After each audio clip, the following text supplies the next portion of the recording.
headquarters. Ethan Ampadu is here for the player, and then Craig Bellamy will follow up shortly afterwards. If you can keep it to 3 questions each, please. Who would like to go first? Yep. Ethan, good afternoon to you. Huge few days for Welsh football. Can I just start by asking you what it meant to go to the Qatar World Cup with Wales? And the way that sort of panned out, it was disappointing with the group games, the way it went. How much does that drive you to get there again, to get to another World Cup? I mean, to qualify for that was a dream come true for everyone. I think everyone who's played football and everyone who's dreamt of playing football has always dreamt of playing in the World Cup. So to achieve that was very special, and it was like a dream ticked off. And like you said, when you're professionals, you want to go there and do well, and I think we can all say that we didn't. We didn't show our levels and our capabilities, which was the most disappointing thing. It was probably more disappointing than even enjoying the achievement of it. So to have that and to reflect on that, it definitely gives us a big drive to go and do another one, just because of it's what you dream of, but also just to go show everyone what Wales can really do. What did the World Cup mean to you growing up as a kid? Do you remember the first World Cup that you watched, or the best World Cup that you remember as a kid? I don't know if you had a sticker book or a wall chart or anything like that following it. Do you remember? I think every kid has sticker books. Doing that with your dad, doing it with your parents growing up, it's always something you look forward to. Trying to collect everyone, try and trade so you can get your book complete. But probably the first one I remember vividly is the 2010 one. And then obviously just the joys of what comes from watching a high level of football. And obviously looking at it and thinking, I want to be there one day. No, definitely. It's an aspiration. It's a dream you dream of growing up. And just finally, what does this mean to you to captain the team in this first game against Bosnia? How will that feel? How will it feel differently to you? How do you beat Bosnia? Obviously, it's a big honour to be captain and represent your country in that way. But it's definitely something that's not on my mind at all. We know that it's going to take everyone. It's going to take players, staff, the crowd. We know it's going to be a tough game. We're calm about it. We're excited about it. We prepared the best we can be going into this game. We know what to do. It's about going out and executing it now. So the captaincy, it's a nice thing for me, but it's really not about that at all. Thank you. Good night. Issue. I suppose it's how you want to bring your influence to bear. You've got so much experience now with Leeds United, and I think it's fairly obvious that senior group of players you've got. So how do you, as captain on the pitch, beforehand, half-time, etc., how do you use your ability as a captain to bring those other players in so that it does become a senior leadership team? I'd like to think that if I was wearing the armband or not, I still play the same way. I still try and lead the same way. I don't think anything changes. I think maybe you might have to speak to the referee a little bit more, but in terms of like actually playing and trying to lead, it's going to be the same as I've done previously, playing under different captains. Just on the front of Bosnia, we talked the other day about not thinking too far. How much of the sort of 3-4 days you've been in camp now, has it been totally 100% on Bosnia? Do you talk about a potential final against either Italy, Northern Ireland? How do you balance it? 100% on the Bosnia game, because if you don't get that right, then there is no next game. You might get mentioned when you say what the outcome could be, but for us, we put full focus and all of our energy into this Bosnia game to make. Just my last question, if you can just indulge me, Mo Salah has decided to leave Liverpool to English football potentially. You've probably played against him. Can you just give your thoughts on a player that has been huge influence on probably many players involved in this squad and their careers? No, I mean, like you said, he's a player with unreal quality. He's had a massive influence on the English Premier League, and to see a player like that maybe decide to go somewhere else is disappointing, I guess, for the fans to see.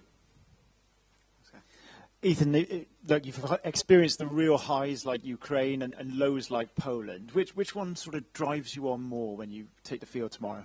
It's a combination, because you want to take the good bits out of the positive one, and you want to have that sensation and that relief and that celebration you can celebrate with everyone with. And then the one that hurt a lot, you definitely feel that pain, maybe even a little bit stronger, because you know you don't want to have another evening like that again.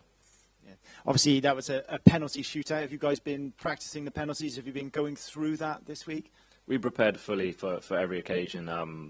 You can't go into a game like this being unprepared. So no matter the situation that's gonna come across, we're gonna be fully prepared for it. Has it felt different this week compared to your other camps and the way you've built up with Craig? Has it got a different feeling to it this week?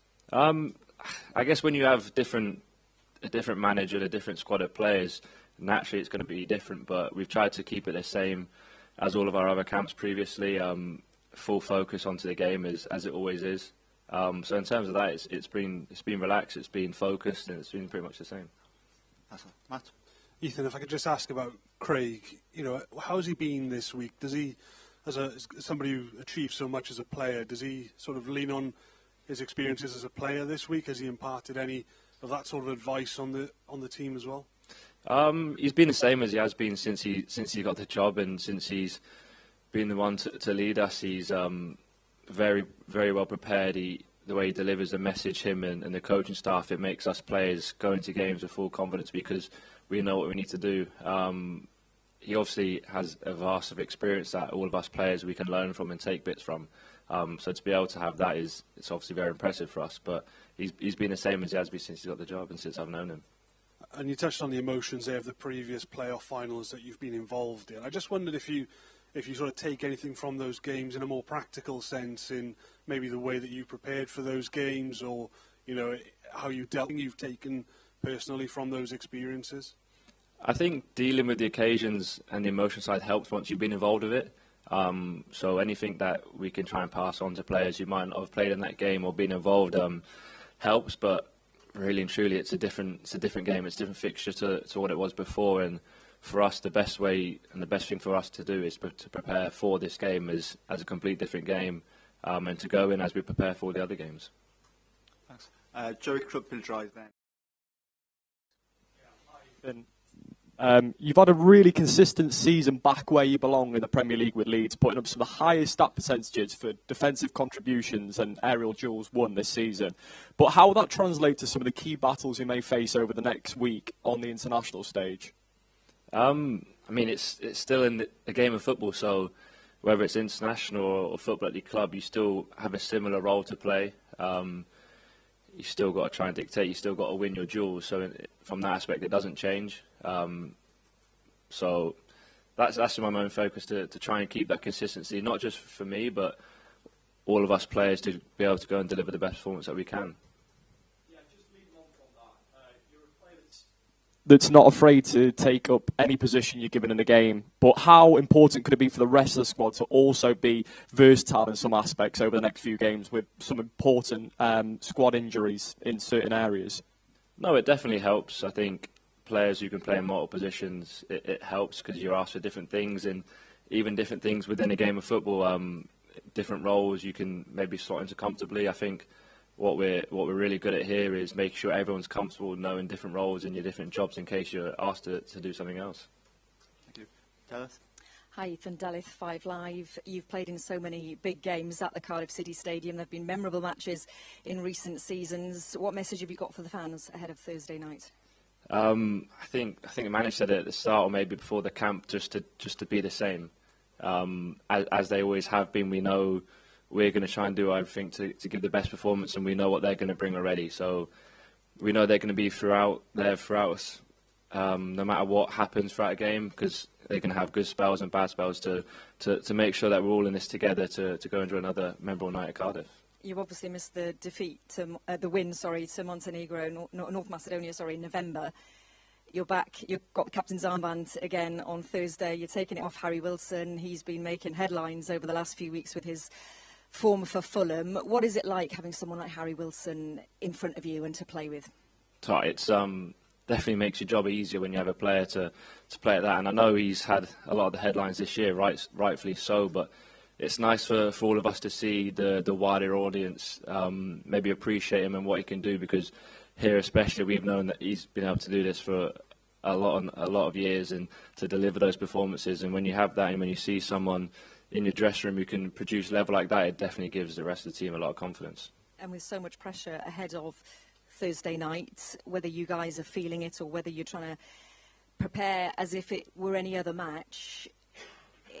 How has it been different, would you say, to any other match, or has it been different to any camp building up to tomorrow's game? No, not at all. We've tried to prepare the same way as we go into every game to make sure that we're fully prepared on the opposition to understand what their threats are and to understand what we can do to cause them problems. So in terms of that, we prepared the same as it has been in other camps. Thank you. Any more questions? Okay, thank you. Oh, Ben, sorry. Just pass down, please. Thank you. Hi, Ethan. I was just going to say, how have you kind of played it as players or as a group, kind of the build-up, the psychology of it? Because obviously you want to get to the World Cup, but you know you've got to navigate these games. How do you play that when you know maybe some of your teammates, maybe back at club, have qualified and you haven't? You've still got that work to do. When we're here, it's kind of irrelevant what teammates at your club have done or what they can do. We've got to focus on ourselves. We've got a great work ethic here, and the togetherness in this squad so strong. To focus on ourselves is all we do and is all we have been doing. So for that, it's no real difference for us. Well, thank you. Craig, thank you. Cheers.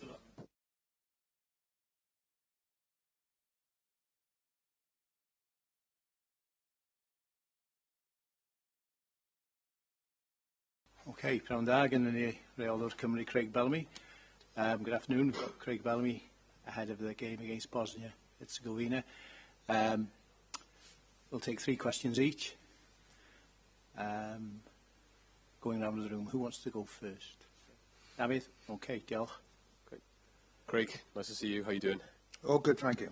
And as important, I was going to say more important, but it's important that you're all right. How's the squad? Any new fitness concerns, or the squad you picked all fit and healthy? All good. Yeah, all good.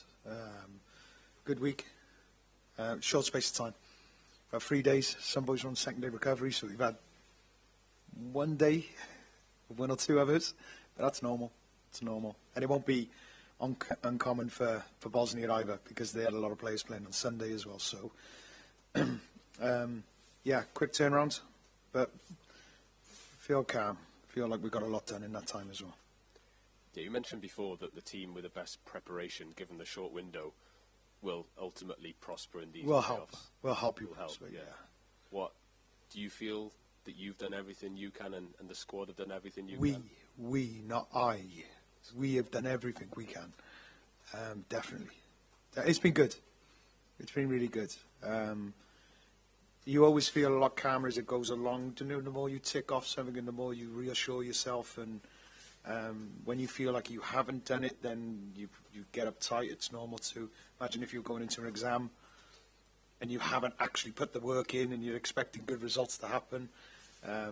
So to me, we've definitely, as a group, gone through everything we need to with the players.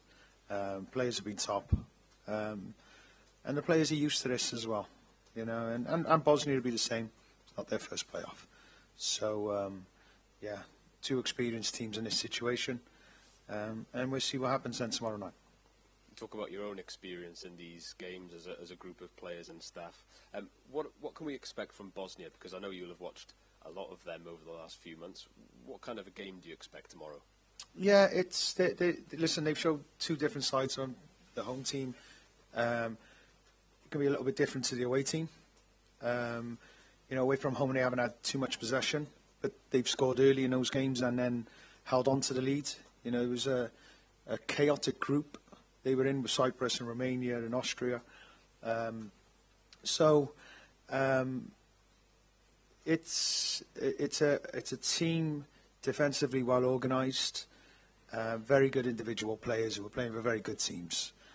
So they have that individual ability, and it's what we do during the game. We have to adapt, we adapt. Now, if we have to commit, we'll commit. If we have to be patient, then we have to be patient. So we're experienced enough to smell the game, to see what's happening during the game, to be able to react to what we need to react to at that time. But the key for us is always to dominate the tempo of the game. We need to speed it up, we speed it up. We need to slow it down, and be patient. It's always key. It's always key. And that doesn't change. Geraint, diolch Geraint. Oh, that one. No, yeah. Not going anywhere. No, yeah.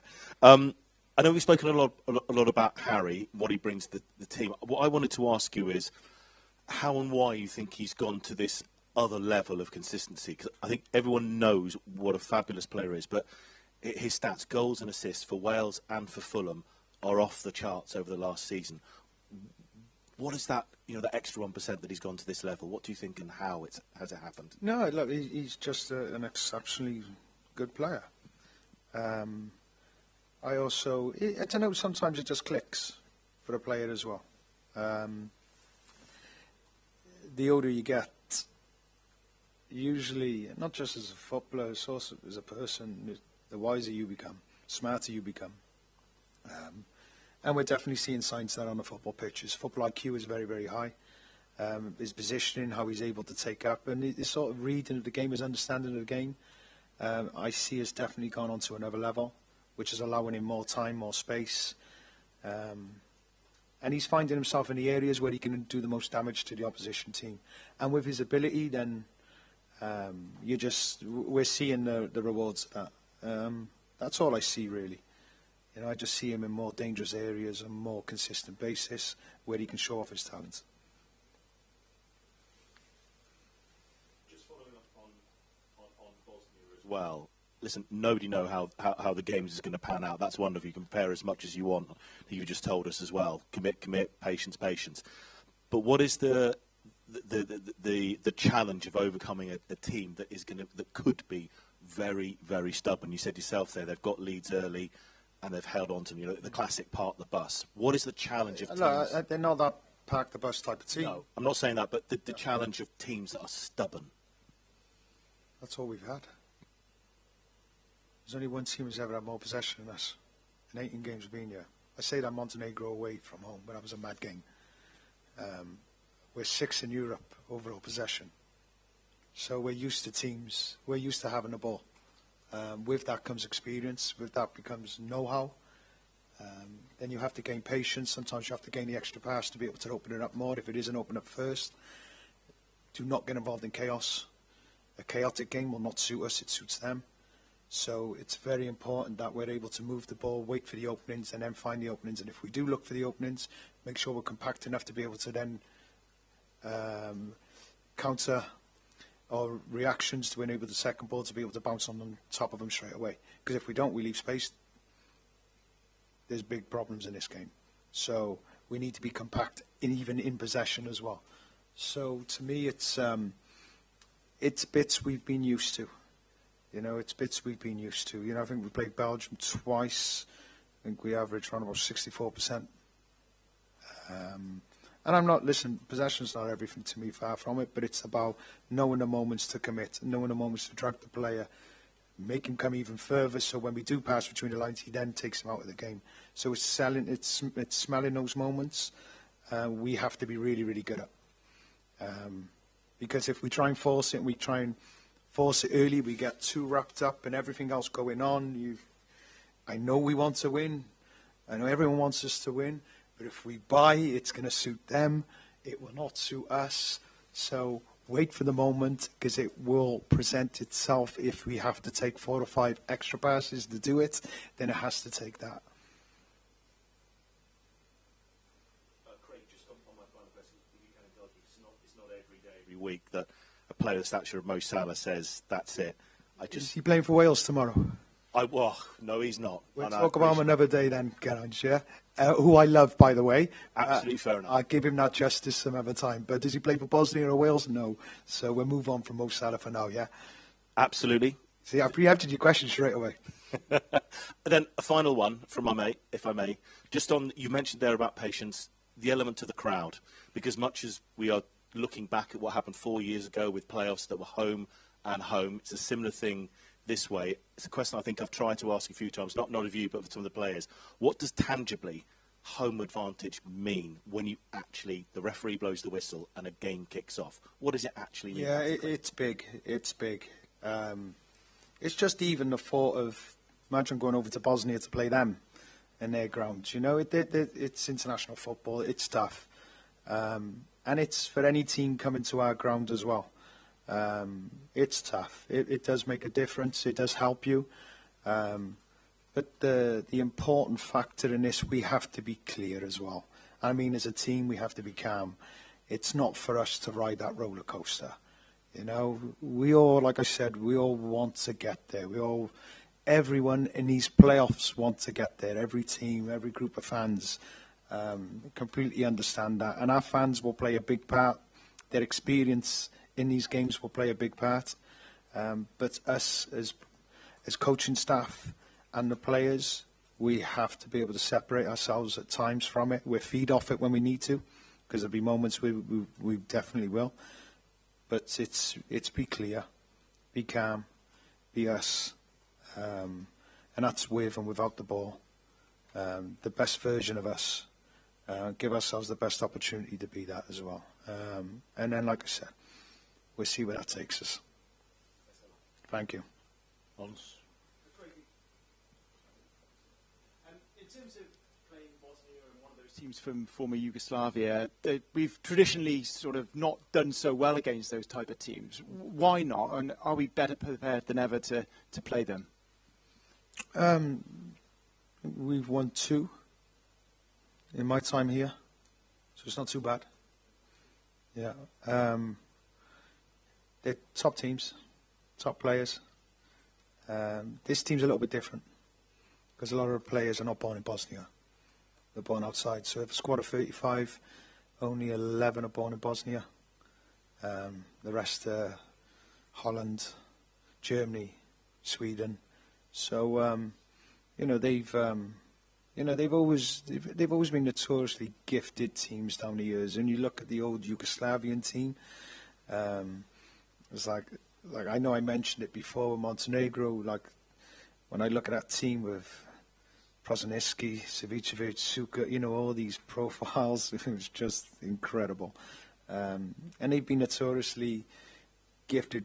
They've had incredible generations for big periods, but it's a big area and it's a big football place.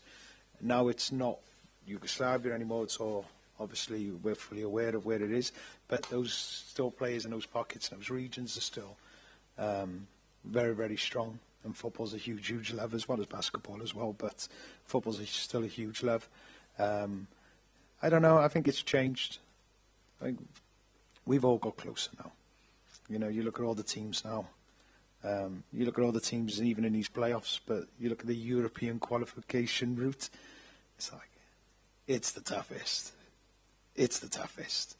There's nothing like it. And whoever qualifies from the European section, it's going to be a nice World Cup for you. You're going to enjoy it. Because actually, some parts of it, you look at it, you're like, actually, this is the hardest bit. This is the hardest bit. But due to teams like these, and teams like ourselves, this small little country over here, 3 million people, and we do what we do, it's tough. It's tough. European football's tough. Now, you've had 20 months to prepare for this, to build to this moment. Has that been kind of entering your mind? Have you planned to get here, and is it what you expected now you're here? No, it's always over and exceeded my expectations. I knew I would really enjoy this, but I didn't realise how much I would enjoy this. I've loved it. But we're exactly where we need to be. It's, to me, are we quite there to get number 1 spot? But we're going to push. That's what I'd like in the future. We're in the A Nations League. Like, playoffs, consistently, we're where we need to be. This is it. We're not out of groups. We're not, we're a serious football nation. And we've proved that over the last 12 odd years. And you think this has been proven, and we've kept it going now, and we will keep going. Imagine what the next 2 years are going to look like. Where the Euros are going to be. With the players we have coming through. Like, that's exciting. That's exciting. But right now, we're in the here and now. And so we have 2 games of being able to keep this thing marching, keep this thing going. So it's an exciting time. It's been an exciting 10, 12 years already. It's going to be another incredible 10, 12 years, I believe. And just finally, it was one of the strangest stories I've read this week in terms of accusations of Steve Cooper doing things to help Wales from afar. I just wondered what you made of those stories and seeing them come to life, and whether you've spoken to Steve about it. Yeah, I told him, rest your players, don't play anyone who's going to be... No. I like Coops. I haven't spoken to him since he's gone to Bromby, so I don't know how it's going over there. But yeah, it's rare you get that type of... I don't think you'd ever question anyone really in this, because as much as I know Coops would love us to win, because we all would. We're Welsh, and no matter who's here or who's in charge or whatever, you want Wales to win. He only cares about Bromby. He's only going to look after Bromby. Rightly so. Rightly so. So, yeah, it's rare you get that. But I'm sure it's all calmed down now, and I think there was 1 or 2 apologies, and I think it's all, it's all gone now. Craig, I just wonder your experiences of sport at the very highest level, what you've learned about dealing with pressure and high pressure moments like the ones your players will experience over tomorrow night and hopefully in a few days' time as well. I don't know. I have to be honest. When you look back now, I can talk about my playing, and then what was I worried about? What is it? It's a game. Simple as that. Now, you try and put those messages across. Like, we all want something. The more you want, it doesn't mean you're going to get it. It's be consistent. And that's the most important part. And it's always like I always feel in sport, I dislike the word pressure. It's a privilege. To be in where we are right now is a privilege. Why wouldn't you not enjoy this? If you can't enjoy this and you only feel pressure, you ain't made for elite sport. You ain't made for it. So I tend not to look at it. Maybe you will feel it more than I will. And that's only because I look at pressure as it gets you nowhere. You put that on your shoulders, it gets you nowhere. It's very difficult to fulfill your potential then. But if you look at it from a part of, it's exactly where we want to be. But the best opportunity I have of being able to be the best version of me or the best version of our team is to be relaxed. It's to actually be, this is what we do, this is where we are, this is not the first time, it won't be the last time. How can I be the best version of me? And that's to be as calm as possible. And what do you think it is about sort of knockout football that brings fans a little bit closer to the edge of their seats? It gets a lot more interest in terms of the media. What is it about knockout football, you think, that makes it special compared to perhaps other games that footballers will experience? You win, you're through, you're out, you're out. You lose, you're out. It's as simple as that. And it's quite rare international, do you understand what I mean, unless you get to major tournaments. But these playoffs have, they've always grabbed people's imaginations over the, since they've been introduced. And I feel it's been brilliant for football. But yeah, it's to me, it's where we've been. Okay, Europe's a little bit different. If we were to finish second in this group and we were qualifying for a European tournament, we'd go straight to the tournament. Because that's how qualification works in World Cup qualifiers, because of the numbers that go to the World Cup from Europe. You finish second, then you go into a playoff. So it's where we've been. All the way I look at it is like, how can we get to number one? Like, how do we get rid of these playoffs now as well? Thank you, we've enjoyed them. Had great times off them, but now we start moving to number one now. That's all I see it as. But I think while they're here, we've seen down the years with the playoffs of Championship, League One, League Two, there is no better way of going up through those type of moments. And I'm sure if this is the case over the next few days, then brilliant. But I much prefer to finish one and not have to go through any of that. So for me, on my route is already trying to work out, move these to the side now. And just lastly from me, just in terms of how you manage the group probably across the qualifying campaign. I imagine you don't change too much given the size of the occasions, but at what point in the week do you stop delivering tactical messages, and are you happy with the players have absorbed everything you want from a tactical perspective? Never stops. All the way up to... Never stops. No. It's always. From the moment you see me to the moment we leave. It's always. But there's times when there's more, there's less. Do you understand? But it's always with that element. It's always with that.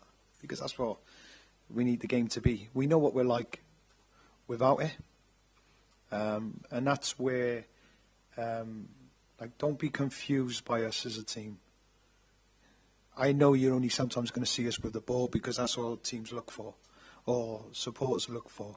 Watch us without the ball. Watch how hard we work back, how quick we win it back. You know, look at how, like, I think we're ranked 1 in Europe for winning the ball back in 5 seconds. We're ranked 1 in Europe for intensity and winning it high up. So these are all bits of I take more pride in. More pride. That ball goes long over the top. How quick we all get back. That to me is more. I take way more pride in that. So never be confused about us with it. We work so hard without it. And these are just parts that have to live with us. They have to be with us. Because the better you do that, then you have the opportunity of having the ball, surely. So, yeah. Thank you. Just pass the microphone to Delith, and I'll come to you after Delith. Hiya, Craig. Delith 5 Live. Hope you're well. I'm sure you'll agree it's been quite a journey since you were appointed Wales manager 20 months or so ago. If I were to ask you, what have you learnt the most, or what has the job taught you, what would you say? Nice, really good question. It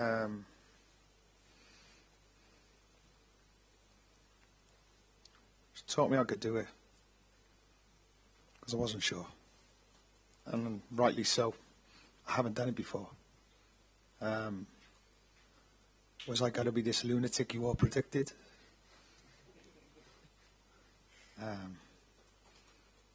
It's nice that I haven't been. So that's allowed me to gain confidence and belief in myself. But yeah, I would say I learned more about me, really. I always believed in what coaches I would have and what value they would bring in the players we had. But there's been a big, actually, I put this off for a long time because my own insecurities, maybe I'm not sure. I looked at every excuse not to do this type of role, like just being a coach, until I run out of excuses. And now I sit with a period of, you know, maybe I can do this. And I think that's probably the most I've learned. I think you've got a lot of fans around Wales. There'll probably be 3 million people that will agree with you and glad that you took the job, Craig. And they know. Listen, if we lose Thursday, they won't. all things being equal, of course. And you had a great career and came so close, of course, to reaching major tournaments. And I know you've touched on it before, but what would it mean to take this current crop of players as the Wales head coach to a World Cup? What would it mean to you? So much, and I play it down with this as well. Like for me as a player, it's gone. My career is over. Loved it. Honestly, I could not have got any more out of my body. And trust me, if you worked me day in, day out, if you really knew me, you would know that. If you don't know me, then you'll think, oh, I didn't do this or I didn't do that. He was involved in that. Like, I had 7 knee operations. You know, to come back from them and to keep testing yourself. And then actually, I felt at 32, I played my best football. I was driven, but loved it. And I wish I loved it more. And that's the honest truth. But I don't look back of, I wish, like, oh, I have to do anything coaching to give me that moment I didn't have as a player. I was done. That's done. Thank you very much. Memories and certain moments, certain bits of experience I definitely carry, good and bad. But this journey now into coaching, it's a totally new, different experience. And I look at it that way. Now, with this group and myself, I honestly feel we should be at this tournament. Now, we're going to have to work hard to get there, because I honestly believe we'll be a massive asset to this World Cup. Our players will be, our fans will be, and our coaching team will be. We're at to this. Now, we've got a lot to do. We've got a lot to do. And then on the other flip side of it, I have to be prepared for all outcomes. You know, it's not the end of the world. Understand? There's way more important things going to go on. That time where I'd address and probably speak about whatever happens. But to me, it will mean everything, because it just allows us to keep going at the speed we want to go at. We can get it done a lot quicker with a lot more money than slower, because we don't have the finances. But, yeah, I don't know. Like when the women's qualify, the Euros, is like, do you know what that does for us? Do you know I watch with S4C here? Anyone from S4C? Oh, shame. Well, thank you. Your coverage was incredible. Showing like schools all celebrating the girls' game, the women's game. It's like that. So I was so proud. I loved it. I wish more of you done more, by the way. But it was amazing. It was amazing. And that's what, do you know, it gives you that pride. It was like, wow. Wow. So many young players, so many young girls, they're going to be involved in the game here from this. They're going to watch this game. And then we have that again. If we're able to do that, we're able to create those moments as well. Because that, to me, and it's all sport, I love all sport, of course I do, especially Welsh sport. Any Welsh athlete I love even more. I apologise to anyone else elsewhere. It's just natural for me, but it just allows us to keep moving forward, because I believe, like not just football, any sport, allows you to have a better society, and it allows young kids to dream and hopefully contribute to society instead of being a hindrance. It's a great answer, Craig. And just it was a long answer. It was a long answer, and I sort of lost track of myself a little bit in it. And I felt like a politician through half of it. Thank you No for taking problem. the time to answer it. Just finally from me, and on that, and this week in particular, you know, you touched on the fact that you've all put all the hard work in. You want to be the best versions of yourself. Has there been any discussions on the training pitch amongst the players and from you and in the dressing room about having no regrets, and come the end of Thursday night, you leave everything out on the field and not having any regrets? There won't be that. There won't be any regrets. You know, this team has given you too much confidence to actually look. We're not that way. We're not that way. Whether or not the result goes our way or not, I know we have everything. We give everything. It's just normal for this group of players. It's ingrained in them for the last number of years. I've definitely witnessed that in my time with them. They know nothing else but to give their all. So that, to me, has not even entered my head. Like I said, I feel the best opportunity we have at this is by being calm. By being calm and being the best version of ourselves. It's going to give you that. Do you know when you're tense and you're tight, and during that sprint actually becomes a lot harder than when you're relaxed? And you ever seen Usain Bolt in 100 metres? Is he beating his chest, shouting? No. He's smiling, waving. All right, it does help that he knows he really has to run at 60% to win. But do you understand, he knows he's discovered the art of actually being relaxed and calm. Then you're going to be able to run your best speed. If you're tense, you're fighting yourself, believe it or not, and there's tests proven on it, you're going to run less of a speed because you're fighting. We want to be relaxed. We want to be able to do our best. And in order to be able to be that version, then we have to be relaxed.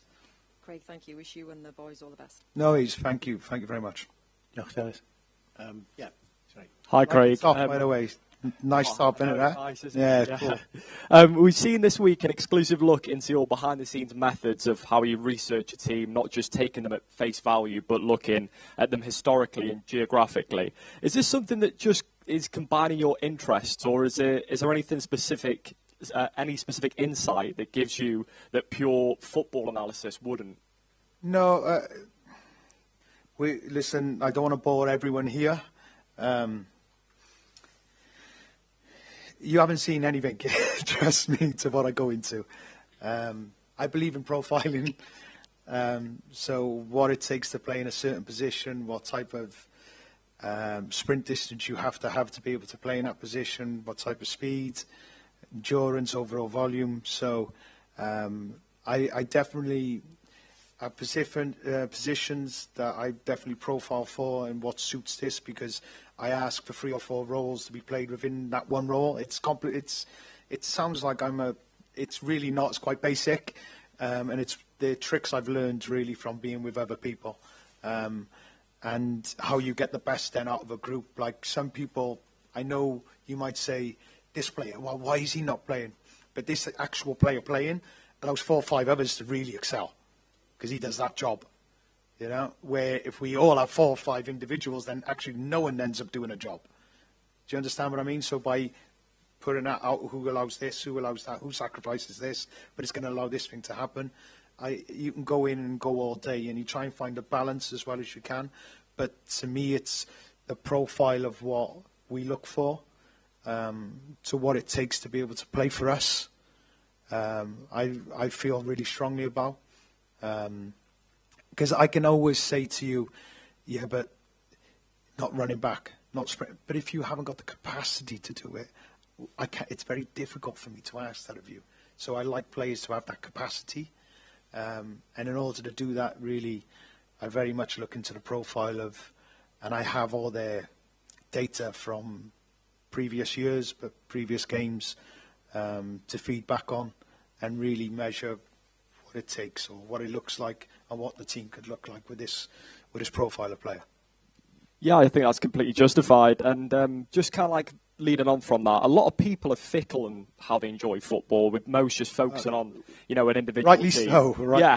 so. But yeah, they kind of hate when the international break rolls around. But however, we're seeing a resurgence in the nation, with most people looking forward to and relishing Cymru international games since you've taken charge, and you've brought a passion and desire back to a fan base that may have lacked that in recent years. What does that mean to you, and to be so appreciated by the nation? Rare. No, I know I definitely felt appreciated as a player.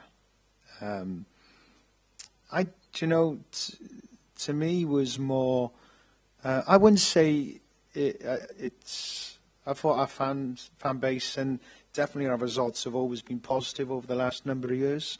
Of course, there's going to be odd little dips here and there. I understand that can be understandable, but it wasn't for a longer period. We've always, I think we've always been doing well. I understand with international football, I agree. I know what you're trying to say with that, and it's not like just Wales, but it's a lot more counter-attacking. The tempo of the games I felt were reasonably slow. And I think we've seen that even in the Euros that happened. I wasn't excited by the Euros, I have to be honest, by watching it. And I feel then, to me, was more like, we got to go full gas. Like that ball goes out of a throw, 3 seconds to get it back in. Keep the tempo quick. And I feel people want to see it. I don't know. Could be wrong, but that's what I feel. It's like, we want to see that. We want 100 miles an hour football. It might not be perfect. Nothing's ever perfect anyway. But when you go to something, when you're like someone's telling you and you're going to go and watch something, I don't know what it's going to be, but it's going to be exciting. I'll go again. I'll go again. I'll keep going. It's like, I think that's what it should be. And that's a responsibility I see we all have. And to me that's, and I'm not saying this is right or wrong. This is how I like the game. I adore this game. I adore this game. Now, I always said, I'm not here to pickpocket you. Do you understand what I mean? Where you don't see me, and I just take something, and then I'm off. I'm like, no, I'll knock your front door. Knock your front door. And literally, that's what I love about our game. And that's what I love about this group of players. That's what I love about this Wales. It's like, we're coming tomorrow. You know that, yeah? Surely? If you really watch football now and you watch us, what do you think's happening tomorrow? we're going all out. Guys, we're going all out. We ain't sitting back. Now, you might look at me after the game. Maybe I need to change. Then we'll deal with that question then.